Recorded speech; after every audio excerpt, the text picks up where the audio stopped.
U got no words to explain or appreciate him. He is beyond that. ഇപ്പോഴും ബർത്ത്ഡേക്ക് message അയച്ചാൽ ഇത്രയും വർഷമായി, 10 വർഷമായി, റിപ്ലൈ പ്രോംപ്റ്റ് റിപ്ലൈ. അത് ഇന്നില്ലെങ്കിൽ നാളെ കാണും. അടിപൊളി. അതാണ് ഞങ്ങൾ ഇന്നേ അവർ അങ്ങോട്ടും ഇങ്ങോട്ടും വിളിച്ചിട്ടില്ല. ഓക്കെ. പക്ഷെ മെസ്സേജ് അയച്ചാൽ അവർ. പിന്നെ മൂപ്പരുടെ ബോഡി ഗാർഡ് ചിലപ്പോൾ പറയും, വിളിച്ചിട്ട് ഞങ്ങളിങ്ങനെ സംസാരിക്കുമ്പോൾ മേജർ സാഹിബിൻ്റെ കാര്യം പറഞ്ഞ്, അപ്പം എൻ്റെ അടുത്ത് ചോദിച്ചു, നീയൊക്കെ ഇപ്പോഴും മേജർ സാഹിബായിട്ട് സംസാരിക്കാറുണ്ട്? Yes sir. ആ അച്ഛാ ഗുഡ്. ഇതൊക്കെ അവർ ഇതൊക്കെയാണ് ഈ മനുഷ്യനിലുള്ള ക്വാളിറ്റി എന്നുള്ളത്. എത്രയോ ആളുകളെ കാണുന്നുണ്ട്, മറന്നു പോവാം. അതെ. But they will make you to keep remembering him. Great. ഇനി അടുത്ത ആള് സാറിൻ്റെ അത്രയും ക്ലോസ് ആയിട്ടുള്ള ഫ്രണ്ടാണ്. ഈ പറയുന്ന പോലെ സാറിൻ്റെ ജീവിതത്തിൽ ഒരു വഴിത്തിരിവ് ഉണ്ടാക്കിയ ആളാണ്. ഇതൊന്നും ഫസ്റ്റ് ഫിലിം സംഭവിക്കുന്നതും അദ്ദേഹത്തിൻ്റെ ഫിലിമിലാണ്, പ്രിയദർശൻ. എനിക്കറിയാം ചില സമയത്തൊക്കെ നിങ്ങൾ തമ്മിൽ ചെറിയൊരു സൗന്ദര്യ പ്രശ്നമൊക്കെ ഉണ്ടായിട്ടുണ്ട്, ഇടകങ്ങളൊക്കെ ഉണ്ടായിട്ടുണ്ട്. പക്ഷേ പ്രിയദർശൻ സാറിനെ പറ്റി പറയുന്ന സമയത്ത് ആദ്യം മനസ്സിലേക്ക് വരുന്ന ക്വാളിറ്റി എന്താ? Is my brother, elder brother. അത് ഈ പറഞ്ഞ പോലെ തന്നെ എപ്പോഴൊന്നും വിളിയൊന്നുണ്ടാവില്ല. ഇല്ല. പിന്നെ ഈസ് എ ലിറ്റിൽ സെൽഫിഷ് ഉണ്ട് പ്രിയേട്ടന്. അതിൻ്റെ മുകളിൽ ഞങ്ങൾ തമ്മിൽ ഉടക്കിയിട്ടുണ്ട്.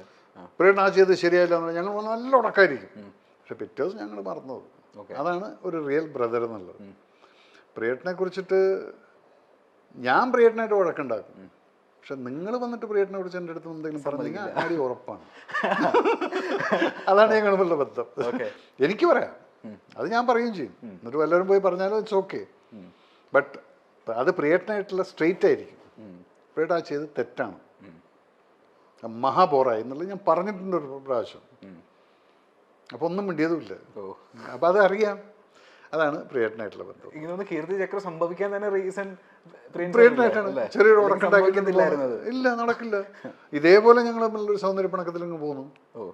അത് കഴിഞ്ഞിട്ട് പിന്നെ കീർത്തിചക്ര കണ്ടിട്ടല്ലേ മൂപ്പര് കെട്ടിപ്പിടിച്ച് കരഞ്ഞുകൊണ്ട് പറഞ്ഞു, നീ എങ്ങനെടാ ഈ സിനിമ ചെയ്തത്? ഞാൻ പറഞ്ഞ ഏട്ടൻ്റെ അടുത്ത് പഠിച്ചാണ്, ഏട്ടാ അറിഞ്ഞില്ല. ഞാൻ ഏകലവ്യനായിട്ട് നിന്ന് സൈഡിൽ കൂടെ പഠിച്ചിട്ട് പോകുന്നു. ഓക്കെ. ലാസ്റ്റ് ആൻഡ് ഫൈനൽ ഒരാളും കൂടെ, പൃഥ്വിരാജ് സുകുമാരൻ. ആ കുട്ടിയെക്കുറിച്ച്, കുട്ടി എന്ന് പറയുമ്പോൾ രാജു അത്രയൊന്നും വലുതായിട്ടൊന്നുമില്ല, ചെറുപ്പക്കാരൻ തന്നെയാണ്. രാജുവിനെ കുറിച്ച് ഞാൻ പറയുന്നത് എന്താ വെച്ചാൽ, ഞങ്ങൾ തമ്മിൽ അങ്ങനെ വലിയ ബന്ധമൊന്നും ഉണ്ടായിരുന്നില്ല. പക്ഷേ രാജുവിനെ ഞാൻ കണ്ടിട്ടുള്ളത് ഫസ്റ്റ് പടം പച്ചക്കുതിര എന്തായിരുന്നു, അല്ലല്ല ഫസ്റ്റ് നക്ഷത്ര കണ്ടോ രാജു, അതാണോ? അതല്ല, നമ്മുടെ അട്ടപ്പാടിയിൽ ഷൂട്ട് ചെയ്ത്, നമ്മുടെ വിനയൻ ഭദ്രൻ സാറ് ഷൂട്ട് ചെയ്ത പടം ചക്രമാണോ? അട്ടപ്പാടിയിൽ ആ ഒരു സിനിമാ തിയേറ്ററും കൊട്ടായൊക്കെ ആയിട്ടുള്ള വെള്ളിത്തിര. ആ ഷൂട്ട് ചെയ്യുമ്പോൾ ഞാൻ അവിടെ ആ വഴിക്കൊക്കെ പോയിട്ട് ഇങ്ങനെ കണ്ടിട്ടൊക്കെ ഉണ്ട്. രാജുവിനെ അറിയാം, മല്ലിക ചേച്ചിനെ അറിയാം.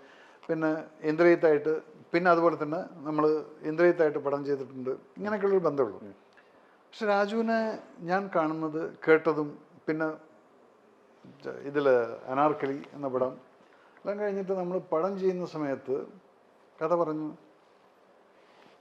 ഞാൻ കേട്ടിരിക്കുന്നത് രാജു സമയത്തിന് വരില്ല, മറ്റതാണ് മറിച്ചാണെന്നുള്ള ഈ സിനിമയിൽ നടക്കുന്ന ഗോസിപ്പുകൾ. പക്ഷെ ഞാനവിടെ -20 ഡിഗ്രിയിൽ 7 മണിക്ക് സമയം കൊടുത്തപ്പം രാജു എൻ്റെ മുമ്പിൽ വന്നിരിക്കുകയാണ് 6:55. ഞാൻ ബെഡ്റൂമിൽ നിന്ന് പുറത്തേക്ക് വരുമ്പോൾ ആ ഹാളിൽ രാജു ഇരിക്കുന്നു, യൂണിഫോം ഇട്ടുകൊണ്ട്. ഞാൻ പറഞ്ഞു, ഇരുട്ടാണ്, വെളിച്ചമായിട്ട് മുടില്ല. ഞങ്ങളവിടെ ലൊക്കേഷൻ എത്തുമ്പോഴേ ഒന്ന് വെളിച്ചം വരുള്ളൂ, സ്നോഫോൾ ഉണ്ട്.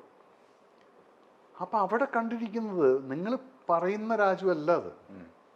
അപ്പം രാജുവിൻ്റെ അടുത്ത് ഞാൻ ചോദിച്ചു, നിന്നെക്കുറിച്ച് ഇങ്ങനെയുള്ള കേട്ടിട്ട്. അപ്പം എൻ്റെ അടുത്താണ്, ചേട്ടപ്പം എൻ്റെ അടുത്ത് 7 മണിയെന്ന് പറഞ്ഞു. ഞാൻ 7 മണിക്ക് വന്നു. പക്ഷെ അന്ന് ചേട്ടൻ 7 മണിക്ക് വന്നില്ലെങ്കിൽ പിറ്റേ ദിവസം കൂടെ ഞാൻ 7 മണിക്ക് വരും.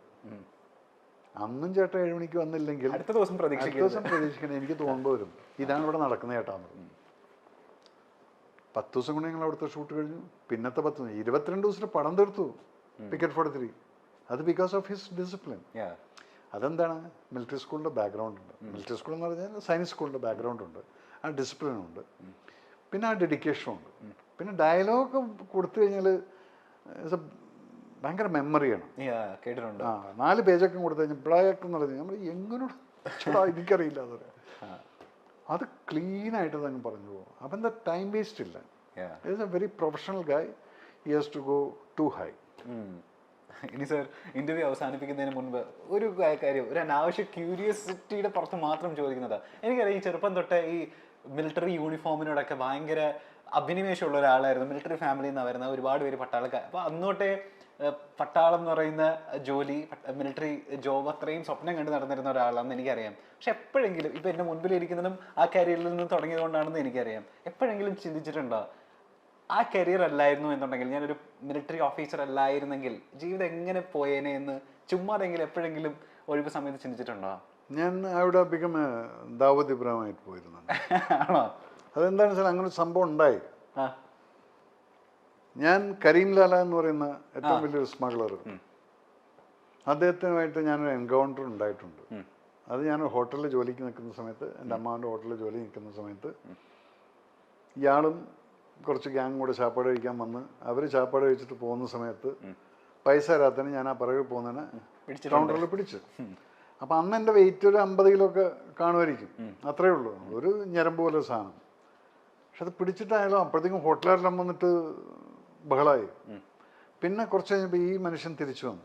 ആ മനുഷ്യനെ പിന്നീട് ഞാൻ റെക്കഗ്നൈസ് ചെയ്യുന്നത് അന്ന് ആരും പറഞ്ഞില്ല. അത് കഴിഞ്ഞിട്ട് അങ്ങ് പോയി. പിന്നീട് എമർജൻസി സമയത്ത് 75 ഞാൻ പട്ടാളത്തിൽ റിക്രൂട്ട്മെന്റ് ട്രെയിനിങ് ചെയ്തുകൊണ്ടിരിക്കുന്ന സമയത്ത് അവിടെ ഫോട്ടോ കണ്ട് കരീം ലാല അറസ്റ്റഡ് എന്ന്. നമ്മൾ ഈ മനുഷ്യൻ ഞാൻ എവിടെ കണ്ടിട്ടുണ്ടല്ലോ അന്ന് ഒരു കൊല്ലം മുമ്പേ കണ്ടതാണ്. അപ്പം ആ അമ്മാമൻ കരീം ലാലനെ അറിയാം. ഇവർ ഒരുമിച്ചിട്ട് വന്നിട്ടുള്ളതാണ് ബോംബെയിലേക്ക്. അങ്ങനെ അമ്മാവൻ ഹോട്ടലായി, ഇവര് ടാക്സിയും സ്മഗ്ലിങ്ങും ആയിട്ടുള്ളത്, അങ്ങനെ പല വരദരാജമല ഈ ഒരു ഗ്യാങ് ഉണ്ടായിരുന്നു. അപ്പം അമ്മാവൻ എപ്പോഴും പറയാം, നീ വിഷമിക്കിട്ടാ, നിന്നെ ഞാൻ ദുബായിലേക്ക് പറഞ്ഞേക്കാന്ന്, പട്ടാളത്തിൽ ഇല്ലെങ്കിലും 18 വയസ്സാവട്ടെ എന്ന്. പക്ഷെ 17 വയസ്സിൽ ഞാൻ ഇങ്ങോട്ട് പോന്നു. അതില്ലായിരുന്നെങ്കിൽ ഇപ്പം ഈ ചോദിച്ച പോലെ ഞാൻ അവിടെ പോയിരുന്നെങ്കിൽ ഒരു ദാവൂദ് ഇബ്രാഹിം ഉണ്ടാവില്ല, ദാവൂദ് ഉണ്ടാവില്ലായിരുന്നു. അപ്പം ഇതൊക്കെയാണ് നമ്മുടെ തലയിലെഴുത്തെന്ന് പറയുന്നത്. ലാസ്റ്റ് ആൻഡ് ഫൈനൽ എന്നാണ് ഒരു മേജർ റിവീൽ ലാലേട്ടൻ സിനിമയിൽ നമ്മൾ അത് ഇത് തന്നെ പറഞ്ഞു. ഇപ്പം ഒരു പടം നമ്മൾ ഓൾമോസ്റ്റ് ഫൈനലൈസ് ആക്കിയതാണ്. അത് വിജേന്ദ്ര പ്രസാദ് എന്ന് പറയുന്ന വ്യക്തിയാണ് കഥ തരാമെന്ന് പറഞ്ഞതും കഥ കേട്ടതും.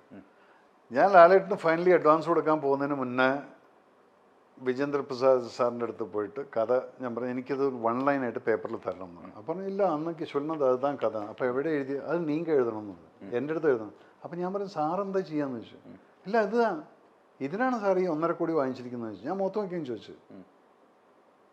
ഈ ഒരു മണ്ടത്തരം വിളിച്ചു പറയുന്നതിന് ഇത് 30 ആൾക്കാരെ കൊള്ളുന്ന മോഹൻലാലിൻ്റെ വില്ലൻ ആര്, അതില്ല. ഇങ്ങനെ ഞാനും അങ്ങേരുമായിട്ട് അടിച്ച് പിരിഞ്ഞു. ഞാൻ പറയും നോ വേ.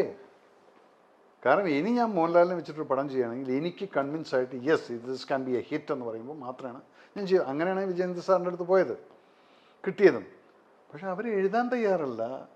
ഒരു ലൈൻ പറഞ്ഞിട്ട് അതിന് 1.5 കോടി വാങ്ങിച്ചിട്ട് ഈ പേരും വെച്ചുകൊണ്ടിരിക്കുന്നു എന്ന് പറഞ്ഞാൽ you do that sir, you keep your respect, let me keep my respect എന്ന്. അങ്ങനെ ആ പടം അഡ്വാൻസ് 2 കോടി കൊണ്ടുവന്ന് ഡ്രാഫ്റ്റും കൊണ്ടുവന്ന് പ്രൊഡ്യൂസറുടെ അടുത്ത് ഞാൻ പറഞ്ഞു, എന്നെക്കൊണ്ടിത് ഐ ഡോണ്ട് തിങ്ക് ഈ കഥ ഞാൻ ചെയ്യുമെന്നുള്ളതാണ്. അങ്ങനെ അവിടെ തിരിച്ച് പറഞ്ഞയച്ചു. ഏതായാലും സ്ലോട്ട് അവിടെ ഉണ്ട്. ഒരു നല്ലൊരു കഥ വരാൻ വേണ്ടി കാത്തിരിക്കാം. യോഗം ഉണ്ടെങ്കിൽ അത് നടക്കും.